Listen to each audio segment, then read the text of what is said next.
जय श्री कृष्णा। दोस्तों, भगवत भक्ति यूट्यूब चैनल में आप सभी का स्वागत है। दोस्तों, आज हम बात करने जा रहे हैं मार्गशीर्ष माह का क्या महत्व है। इस महीने कौन कौन से व्रत और त्योहार हैं। ऐसा क्या करें जिससे आपके घर में भगवान विष्णु और माता लक्ष्मी की कृपा सदा बनी रहे, आपका घर धन धान्य से भरा रहे।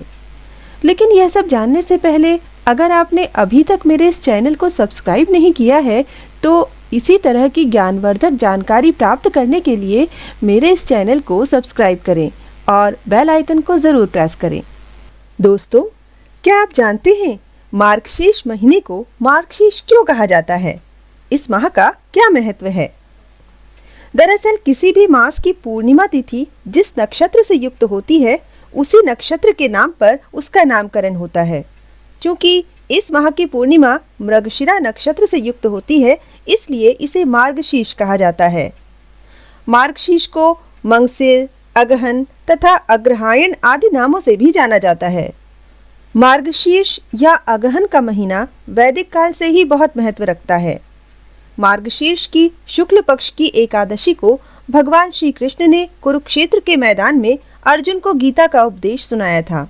इसीलिए इस दिन गीता जयंती भी मनाई जाती है। इस महीने में रोज गीता का पाठ करने से सभी पापों का नाश और मनोकामनाओं की पूर्ति होती है। भगवान श्री कृष्ण ने गीता में कहा है, बृहत् साम तथा सामनाम गायत्री छंद सामहम मासानाम मार्गशीर्षहम ऋतूनाम कुसुमाकरः। अर्थात गायन करने योग्य श्रुतियों में मैं बृहत् साम और छंदों में मैं गायत्री छंद हूँ तथा महीनों में मार्गशीर्ष और ऋतुओं में मैं बसंत हूँ। अतः इस महीने में भगवान श्री कृष्ण की उपासना का भी बहुत महत्व है।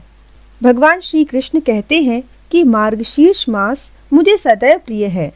जो मनुष्य प्रातःकाल उठकर मार्गशीर्ष में विधि पूर्वक स्नान करता है, मैं उस पर संतुष्ट होकर अपने आप को भी उसे समर्पित कर देता हूँ।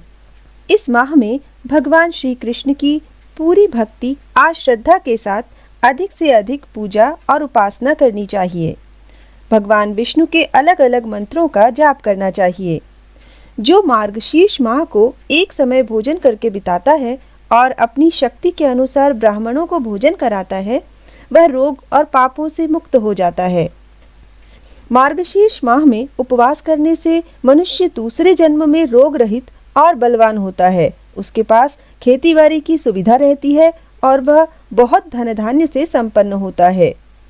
हिंदू धर्म शास्त्रों में मार्गशीर्ष माह की महिमा बताते हुए कहा गया है कि हिंदू पंचांग के मार्गशीर्ष माह में गंगा जैसी पवित्र नदियों पर स्नान करने से दोष, रोग और अन्य परेशानियों और बाधाओं से मुक्ति मिलती है।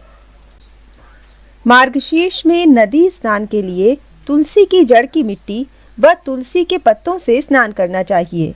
स्नान के समय ओम नमो नारायणाय या गायत्री मंत्र का जप करना चाहिए। दोस्तों, मार्गशीर्ष माह की कृष्ण पक्ष की अष्टमी तिथि को काल भैरव अष्टमी मनाई जाती है। इस दिन भैरव जी के 8 रूपों में से किसी भी एक रूप की पूजा करनी चाहिए।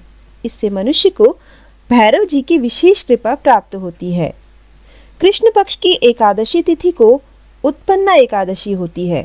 इस दिन भगवान विष्णु के शरीर से एकादशी नाम की कन्या का जन्म हुआ, जो भगवान विष्णु को अत्यंत प्रिय है।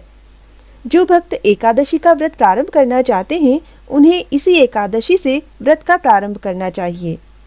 मार्गशीर्ष माह के शुक्ल पक्ष की पंचमी तिथि का भी बड़ा महत्व है। इस दिन भगवान राम का माता सीता के साथ विवाह संपन्न हुआ था।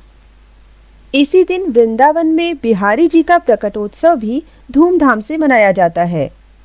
मार्गशीर्ष माह की पूर्णिमा तिथि को भगवान दत्तात्रेय जी का जन्मोत्सव भी मनाया जाता है।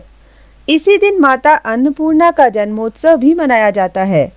इससे मनुष्य को कभी धन धान्य की कमी नहीं रहती। इस प्रकार भगवान श्री कृष्ण की उपासना करते हुए इस मास को मनाने से मनुष्य के सारे दुख दूर होते हैं और उसे भगवान की विशेष कृपा प्राप्त होती है। जय श्री कृष्ण।